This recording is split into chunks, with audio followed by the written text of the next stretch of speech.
Oi, Eliane, bom dia. Oi, bom dia, Raíssen, bom dia, ouvintes. Bom, vamos começar com revelações do celular do ex-ajudante de ordens do ex-presidente Bolsonaro, tenente-coronel Mauro Cid. O golpe estava no celular, Eliane? Pois é, olha só, Raíssen, como é que são as coisas, né? Você vai vendo que as coisas vão se encaixando. Primeiro, já era absolutamente escandaloso achar uma minuta de golpe, dos pertences na própria casa do ex-ministro da Justiça. Não era um ministro qualquer, era um ministro da Justiça. E agora se encontra outra minuta de golpe no celular, exatamente, de um tenente-coronel da ativa, Mauro Cid, que era nada mais, nada menos do que ajudante de ordens e faz tudo do, então, presidente Jair Bolsonaro. Ele dormia e acordava ali ao lado do Bolsonaro.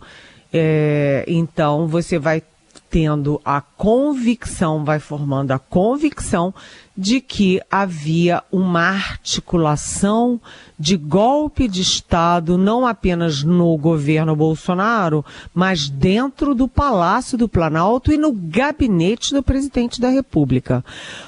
Na minuta encontrada na casa do ex-ministro da Justiça, a ideia era simplesmente fechar o TSE.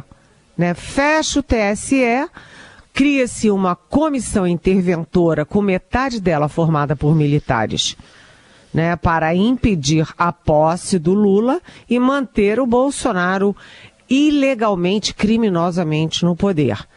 Nesta nova minuta, a ideia era o seguinte: feito isso, você convoca os militares para as ruas, convoca a chamada GLO, Garantia da Lei e da Ordem, para justificar os militares nas ruas garantindo o golpe.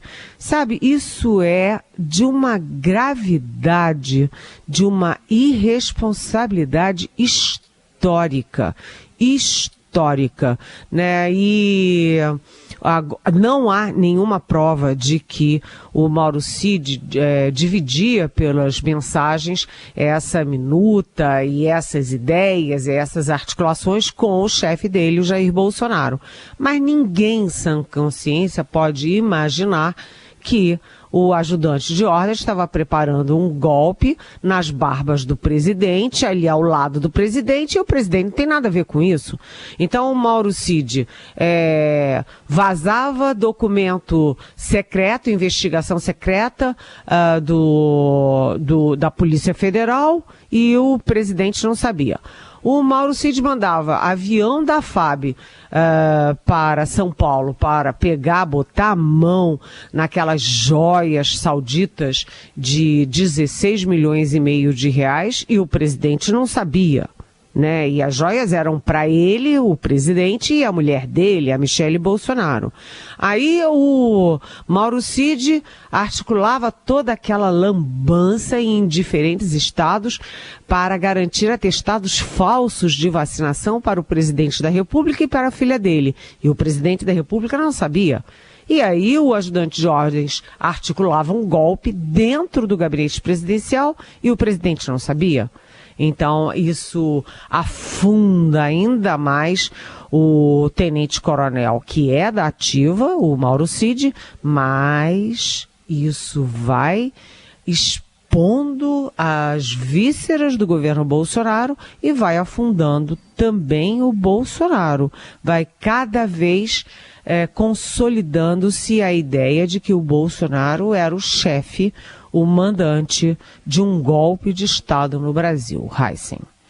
Muito bem, vamos acompanhar os desdobramentos. Eliane, ontem foi retomado o julgamento do marco temporal das terras indígenas lá no Supremo Tribunal Federal. Teve o voto do ministro Alexandre de Moraes, inclusive, mas foi interrompido mais uma vez. Pois é, o André Mendonça, que é o ministro, um dos 2 ministros do Supremo indicados pelo presidente Jair Bolsonaro, então presidente Jair Bolsonaro, né, por ser terrivelmente evangélico, ele pediu vistas desse julgamento sobre o marco legal. Eu preciso sempre explicar o que o marco legal é o seguinte, diz que os indígenas só têm direito às suas terras se eles comprovarem que até 1988 eles habitavam essas terras. Bem, como é que os indígenas vão comprovar isso? Não é fácil. E, segundo o nosso Estadão, um levantamento publicado pelo Estadão, há 114 reservas numa situação periclitante. Né? Você já imaginou? 114 reservas significam 114 populações, com as suas famílias, os seus brasileiros indígenas que estão lá, sem saber para onde vão, como é que vai ficar o destino deles, a situação deles. É muito grave. E o mais grave é que não há nada na Constituição que diga que essa exigência do marco temporal tem que ser cumprida. Não é uma determinação constitucional. E aí você tem uma guerra eu diria que é assim não exatamente uma brincadeira, mas uma guerrinha de gato e rato entre o Supremo e o Congresso, porque o Senado tem um projeto de lei para ser votado, né, se haverá ou não um marco legal, né, e o Senado fica enrolando para jogar o abacaxi para o Supremo. E o Supremo agora enrola também para tentar que o Senado decida. Só que o Senado, votando um projeto de lei, ele não pode criar, né, nenhuma regulamentação da Constituição. Então, o projeto de lei do Senado pode ser considerado depois inconstitucional. Está tudo no ar, tudo uma confusão e as famílias estão aí sem saber, né? Com uma falta de horizonte. Aliás, tem manifestações em vários pontos do país, das comunidades indígenas, inclusive ou principalmente aqui na capital da República. Heisen, essa história realmente sabe, é um confronto que não é apenas ideológico, é um confronto da sociedade brasileira. Heisen. Bom, agora vamos esperar pela retomada, só lembrando, né, Helene, que a ministra Rosa Weber se aposenta obrigatoriamente em setembro, ela quer votar nesse julgamento. Exatamente. Essa foi uma das posições importantes de ontem, muito bom você lembrar. A Rosa Weber, que é a presidente do Supremo, ela avisou que ela vai se aposentar e ela faz questão de participar dessa decisão. O voto de ontem foi do Alexandre de Moraes. O Alexandre de Moraes fez um voto contra o marco temporal, ou seja, os indígenas têm direito às suas terras, né? Mas ele colocou uma ressalva que vem sendo muito criticada, mas que eu acho justa, que é o seguinte,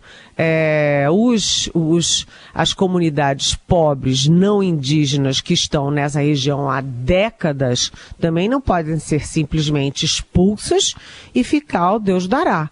Ou seja, é preciso não haver o marco temporal, mas é preciso cuidar, ter algum tipo de ressarcimento, de cuidado com as populações não indígenas que serão despejadas das reservas. Então, eu achei o voto do Alexandre de Moraes ponderado.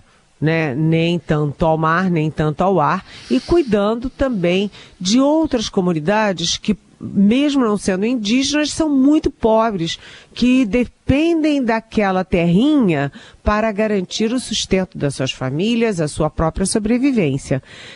Agora, esse voto do Alexandre de Moraes ninguém previa como seria, e o outro voto em que há muitos holofotes, muitas dúvidas, é do Luiz Fux, que ainda não votou.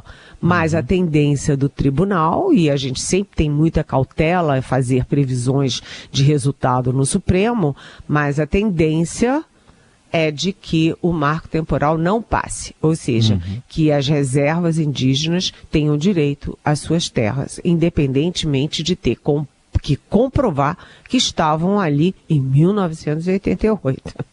Muito bem.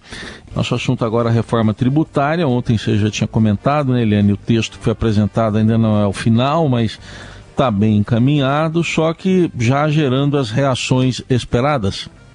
Pois é aquela história, todo mundo deu de barato que ia ser facilzinho aprovar a reforma tributária. É uma reforma que desde que eu era criancinha, vamos dizer que não tem pouco tempo, se discute nesse país, onde a questão tributária é uma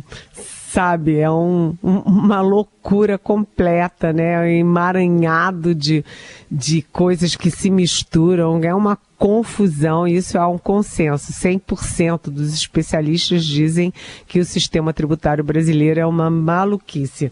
Mas ele é preciso que ele seja reformado, o sistema tributário, mas é aquela história, né? A história dos interesses, né? Se você favorece um lado, você vai prejudicar o outro, e aí o outro chia, aí você compensa esse outro, aí o primeiro que estava feliz fica insatisfeito. Então é uma queda de braço muito, muito complexa. Então, lembrando, né, que a ideia principal, a espinha dorsal da reforma, é transformar 5 impostos, né, em um único imposto ou 2 impostos. Eles estão chamando de IVA dual, né, imposto do valor agregado dual, para simplificar a arrecadação. E assim seriam 3 impostos federais, mais o ICMS estadual e mais o ISS municipal, transformados todos em 2 impostos mais simplificados. Só que, vamos lá ver como é que é isso. Os estados reunidos arrecadaram em ICMS em 2022 823 bilhões de reais. Esses 823 bilhões de ICMS vão entrar num bolão, né, para ser redistribuído. Como será? Quem fará essa redistribuição? No caso do ISS, né, eu vou citar aqui um exemplo. O Rio de Janeiro, ele tem 11% do seu orçamento é bancado por repasses federais. Os outros 89% são de arrecadação própria no Estado e, evidentemente, o ISS tem um peso enorme nisso. O Rio de Janeiro vai ficar feliz com... O Rio de Janeiro, eu digo, a capital Rio de Janeiro, vai ficar feliz sem esse seu ISS e mudando as regras? Não sei. E aí tem uma outra história paralela que ninguém está se dando conta, que é muito curiosa. Porque Brasília, o Distrito Federal, tem um orçamento de 57,4 bilhões em 2023, mas 23 bilhões disso vem do Fundo Constitucional, ou seja, quase metade do orçamento é o Fundo Constitucional repassado pela União. Então, o governador atual, né, se reuniu com todos os ex-governadores de Brasília, exceto o Ornelas, que tem mais de 100 anos, não pôde comparecer, mas todos os ex-governadores de Brasília, desde o Cristóvão Buarque, que era do PT, até o José Roberto Arruda, que era do DEM, agora é União Brasil, todos eles se reuniram para formar uma frente para impedir que na reforma tributária se tire o fundo constitucional. Por que Brasília tem esse fundo constitucional? Basicamente pela segurança, porque o Distrito Federal, portanto o governo do Distrito Federal é responsável pela segurança dos 3 poderes da União. O Palácio do Planalto, o Congresso e o Judiciário. E aí precisa de dinheiro extra. Aí alguém brincou. E aí dá no que dá, que foi 8 de janeiro em que o DGDF deixou os 3 poderes a ver navios e foram invadidos e depredados. Mas isso é outra história. O fato é que a reforma tributária já começou sob intensa resistência, Heisen. Então, tá bom, vamos ainda falar de reforma, mas agora, Eliane, troca a palavra aqui de tributária para ministerial.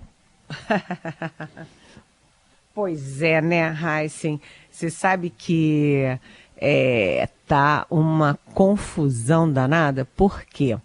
Porque os partidos médios e grandes que têm 3 ministérios cada um, e aí eu estou citando o MDB, o PSD do Gilberto Kassab e principalmente a União Brasil, eles têm os ministérios, têm as vantagens, têm as emendas e não entregam os votos. O toma lá da cá ficou só no toma lá,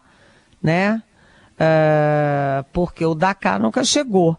Então, é possível que haja mudanças nos ministérios do União Brasil. Então, os 2 ministérios que estão no alvo são do Juscelino Filho, que o nosso Estadão tem mostrado sistematicamente quem é essa figura, que é capaz de botar o próprio genro dentro do ministério para fazer, enfim, negócios, para despachar com empresários, repetindo aquela fórmula dos 2 pastores do BEC na época do Bolsonaro, que, enfim, é capaz de usar dinheiro público para pegar avião da FAB, diárias, etc., para ir a leilões de cavalo em São Paulo. Eu acho que esse Juscelino Filho vai ter vida curta e ele deve cair. Também deve cair a Daniela Carneiro, que é a ministra do Turismo, porque a Daniela Carneiro, ela e o marido dela, o Vaguinho, prefeito de um município do Rio de Janeiro, um município bolsonarista, eles foram muito firmes e corajosos na defesa e na participação da campanha do Lula. Então o Lula foi grato e pagou esse esforço eleitoral com o Ministério do Turismo para Daniela Carneiro. Mas o União Brasil não se sente representado, porque aquilo é um partido artificial, rachado, em que cada um fala uma coisa, e aí o partido está pedindo a vaga da Daniela Carneiro, que foi uma indicação pessoal do Lula, para botar alguém do agrado deles. E cá para nós, eu acho que o Lula vai ficar bem satisfeito se o próprio União Brasil tirar o Juscelino Filho. Ele não quer confusão, não quer demitir o Juscelino Filho, apesar da avalanche de motivos. Mas se o União Brasil tirar o Juscelino Filho, eu tenho a impressão de que o Lula se sentirá docemente constrangido a se livrar desse abacaxi chamado Juscelino Filho. Heisen.